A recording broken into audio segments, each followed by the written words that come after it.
السلام علیکم ناظرین، آپ دیکھ رہے ہیں تسنیم ٹی وی اور میں ہوں آپ کے ساتھ جاوید خان۔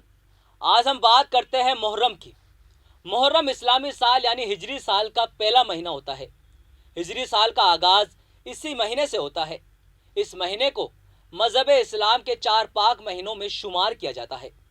اللہ کے رسول حضرت محمد صلی اللہ علیہ وسلم نے اس مہینے کو اللہ کا مہینہ کہا ہے۔ ساتھ ہی اس مہینے میں روزہ رکھنے کی خاص اہمیت بیان کی ہے۔ مختلف حدیثوں سے محرم کی پاکیزگی اور اس کی اہمیت کا پتہ چلتا ہے۔ تو چلیے آپ کو بتاتے ہیں محرم کے مہینے کو کیوں منایا جاتا ہے۔ پہلے آپ کو روبرو کرواتے ہیں حضرت امام حسین سے۔ امام حسین مذہب اسلام کے پیغمبر محمد صاحب کے نواسے اور حضرت علی اور فاطمہ کے چھوٹے بیٹے تھے۔ حسین کے بڑے بھائی امام حسن تھے۔ اب آپ کو بتاتے ہیں ظالم بادشاہ یزید کے بارے میں۔ یزید امیاد ونش کے پہلے خلیفہ معاویہ کا بیٹا تھا اور اپنے والد کی موت کے بعد سیریا کا بادشاہ بنا۔ وہ پہلا ظالم تھا اور اسے حکومت کرنے کا کافی نشہ تھا۔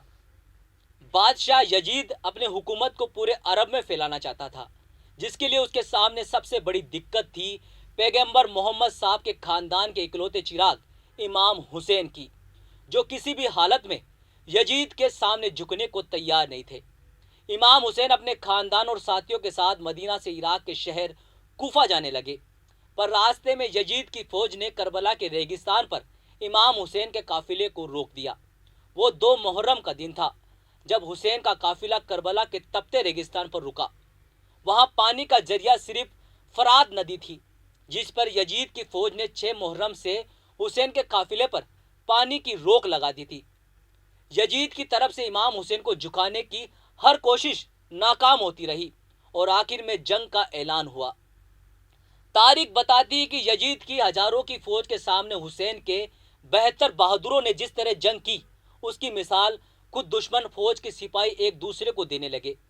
لیکن حسین جنگ جیتنے نہیں بلکہ اپنے آپ کو اللہ کی راہ میں قربان کرنے آئے تھے۔ اپنے نانا اور والد کے سکھائے ہوئے حسن سلوک اور اللہ سے بے پناہ محبت نے پیاس، درد، بھوک اور فتح حاصل کی۔ اس محرم کے دن حسین اپنے بچوں، بھائیوں اور اپنے ساتھیوں کے جنازوں کو دفناتے رہے اور آخر میں خود اکیلے جنگ کی، پر دشمن انہیں مار نہیں سکا۔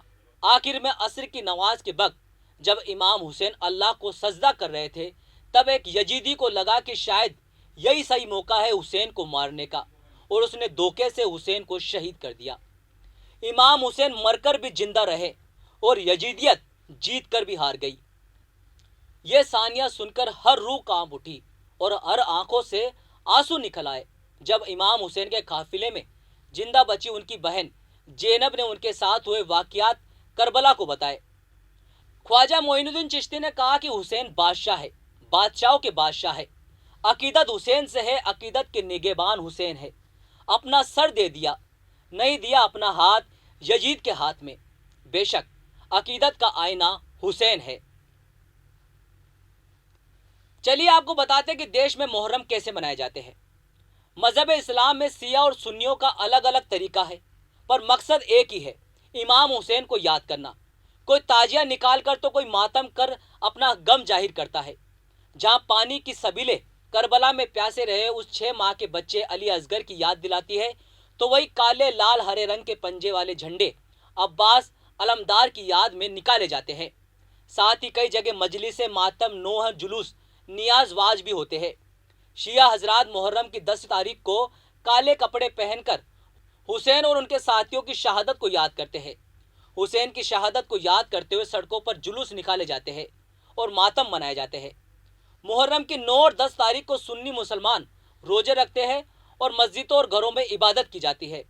محرم کی 9 تاریخ کو تازیوں پر لوگ سحریں پیش کرتے ہیں۔ لوگ اپنی عقیدت کے چلتے منتیں کرتے ہیں، اور جن لوگوں کی منتیں پوری ہو جاتی وہ بھی تازیوں کی زیارت کرتے اور اپنا نذرانہ پیش کرتے ہیں۔ شام سے شروع ہوا یہ سلسلہ دیر رات تک بدستور جاری رہتا ہے۔ گلابی شہر میں تازیہ نکالنے کی روایت صدیوں سے چلی آ رہی ہے۔